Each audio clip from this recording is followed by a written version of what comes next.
So this is a photo of Stephanie and I when we first started dating, and back then we believed in working hard and having a great time. But let me tell you, we could have learned to work much smarter and had our money working smarter and harder for us as well. And now this is a picture of each of our boys soon after they came into the world. And now we believe in enjoying life and having our money work hard while we work smarter and have a lot more fun. So today's video is all about teaching our kids what hard work is, but also teaching them exactly how to work smarter so they can get ahead much sooner than we did. And it's also about teaching them how to enjoy the process of getting to where they want to be and what it looks like in order to become a debt-free millionaire. Now, what I hope you gain from this video is some of the steps that we plan on teaching our kids in order to become debt-free millionaires, and you apply the things that you think will work best for you and your family and your kids so that you can send them on the right path to become debt-free millionaires as well. So everything in the video today will come from our own personal experiences that have helped us become millionaires, the things that have worked as well as the things that have not. And also throughout the video, I'll be dropping specific tips that we've learned from some of the best books out there when it comes to learning about money, becoming financially free, and actually how to manage your money whenever you become a millionaire. I'll also be diving into one of the tips that we gained from one of these books that helped us earn an extra $200,000 that wasn't from work in about 3 to 4 years. So the first step in our plan for our kids to become debt-free millionaires is to focus on their investing accounts, because we don't want them to think that they only have to work in order to become millionaires. We need them to understand that there's a much smarter way, and the first step in that plan is starting to invest money that will work for you while you're also doing your other work. Now, the reason this is the first part of the plan and the thing that we want to teach our children first is because Stephanie and I could have been investing for a long time, but we were actually saving, not realizing that our money could have been growing at 8% every single year while we were still working, and could have grown much, much faster if we would have realized that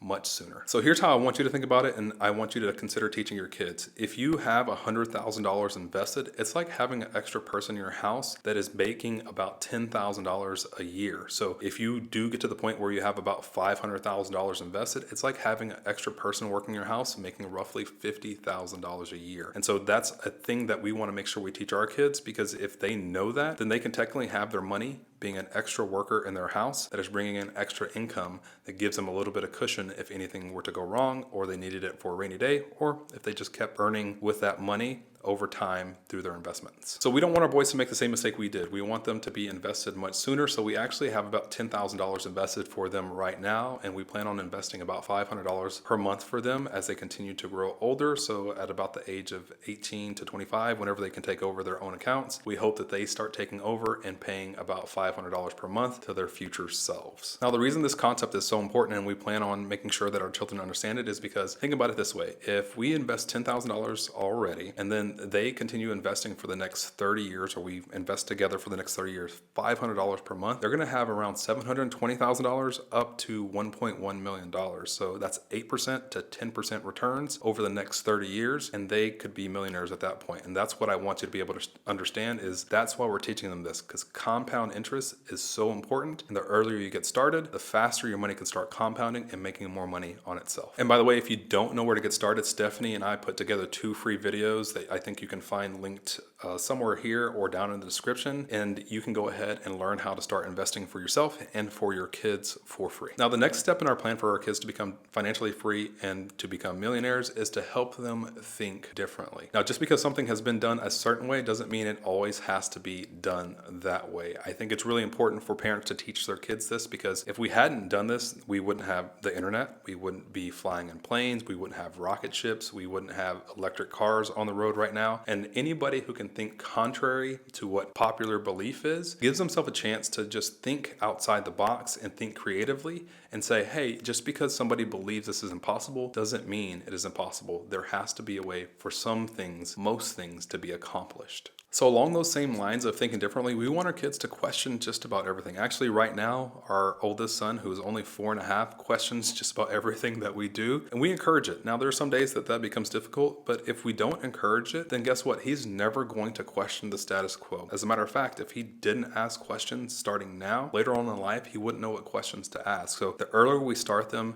in questioning how things are done, or if things are possible or impossible, the older that our kids get, it just gives them the possibility maturity of knowing which questions to ask and how to solve certain problems, and just questioning the status quo of, hey, just because things were done that way doesn't mean they have to be done this way today. I want to give you a real life example. If Stephanie and I did not think outside the box, we would not have moved to Singapore about 5.5, 6 years ago, now live here in Portugal, and we would have never put our property up for rent. And so with those things being said, you have to think, if I don't take some of these chances, ask questions and think differently, I may not be different than anybody else that I know that is in a similar position that they're trying to get out of. So I want you to think about teaching your kids how to think differently and how to get further along in life and in their finances, so that whenever 30, 40 years down the road, they are millionaires and financially free, you help them along that path. Hey, and maybe they might come back and help you as well. So the next thing we're going to be teaching our kids is how to utilize other people's strengths. Have you ever heard the quote, you can go fast alone, but you can go further together? So that's exactly what happened in my business. I was running along, I was going really fast, I would iterate in my business, and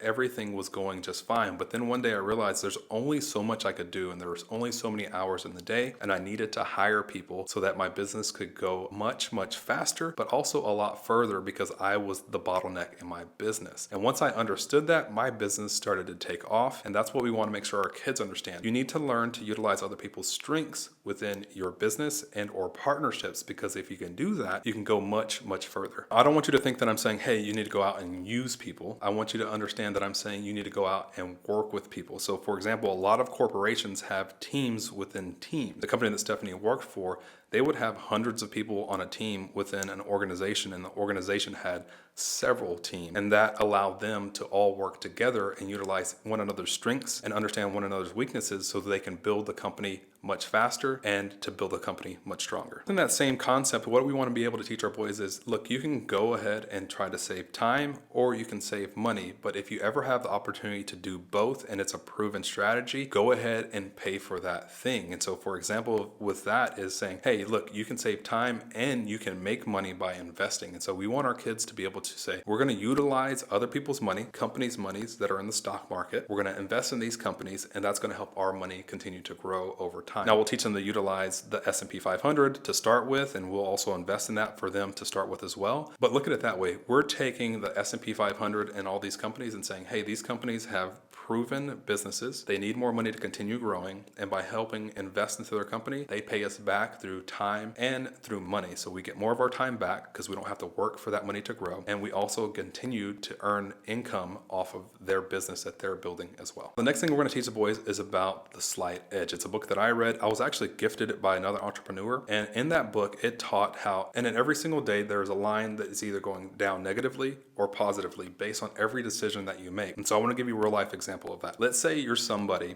who wants to get healthy. Are you going to eat a cookie every single day to add sugar and all these negative things into your diet? And you think that's going to help your line go down? Or are you going to be somebody who eats vegetables and fruits and healthy things that causes this to go up? We want to make sure that we're teaching our kids that every day that you're making a decision that is going to impact you in the long run. And those small decisions become bigger things. To kind of package that idea up for those of you who are thinking about investing and moving your kids further along in life, I want you to think about it this way. Every single month you have a certain amount of money that you're going to be investing. If you invest that money will continue to grow over time whenever you invest in the right things. If you don't invest that money at all, it's going to go into a bank account, and all you're going to do is see a small percentage of growth. So what I want you to think about is, how do I help my kids make a good decision every single day that's going to impact their life in a positive way? Whether it's reading 10 pages a day to help them increase their knowledge and their experiences through somebody else's life that they're writing about, and or if it's going out and doing something like walking and or jogging every single day to improve their health. Those two things can have massive impact if done every single day, but if not done, they could have a negative impact because it's not actually improving their knowledge of what life could be like, and it's also not improving their health. So the next thing that we're teaching our kids in our plan is that everybody has a money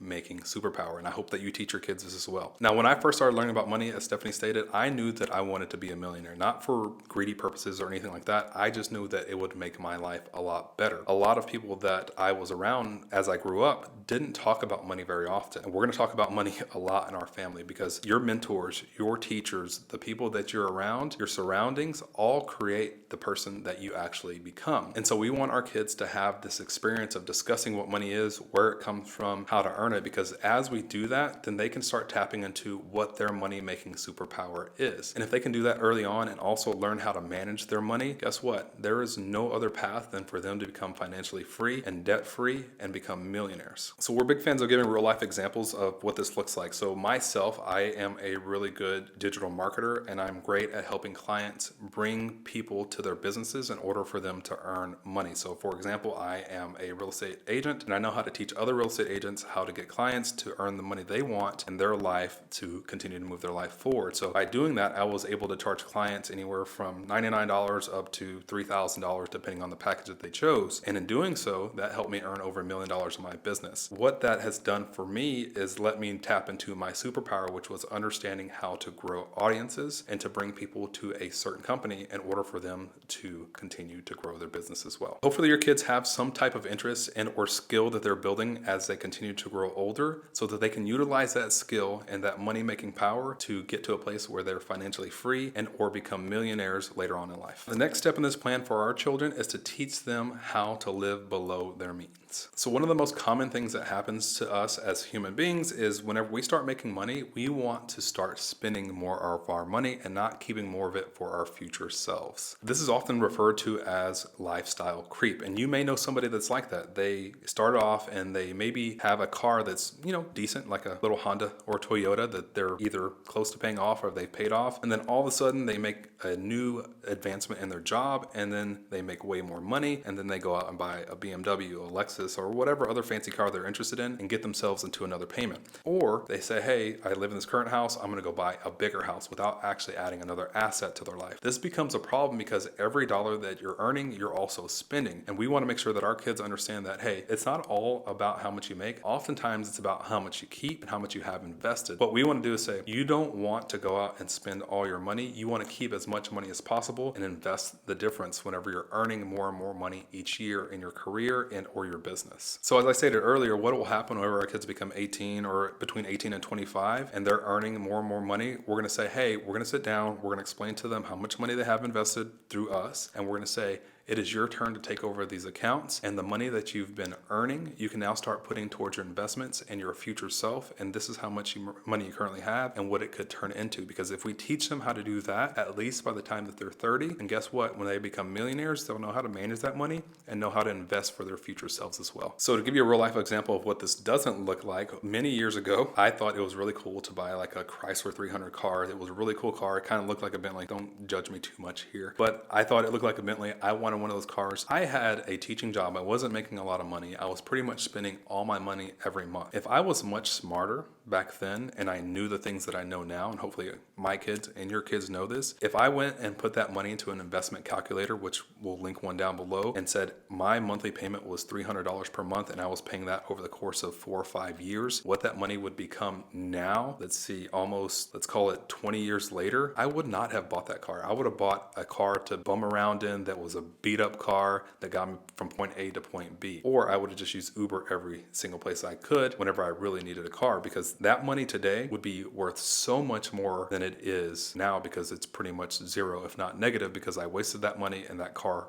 is no longer in our lives. Take this real life example, make sure you teach your kids this, plug it into an investment calculator, say, hey, you don't have to be the fanciest kid on the block or the fanciest adult on the block, because later on in life, if you play your cards right and you live below your means, the life that you have is going to be the life that everybody else wants. So there you have it. These are the things that we're going to be teaching our kids to become debt-free millionaires by the time they are 30 or 32, because we want to make sure that we are laying a foundation for them so that whenever they do earn this money, not only do they know what hard work is, but they know how to manage their money, and they're much further along than we were and much smarter than we were by the time that they reach the status that they want to reach in their life. And if you like this video and you want to speed up the process of getting your kids to financial freedom and better understanding how to manage their money, make sure you check out this video right here, and don't forget to like and subscribe, and also don't forget to give yourself permission to be wealthy. We'll see you guys in the next video.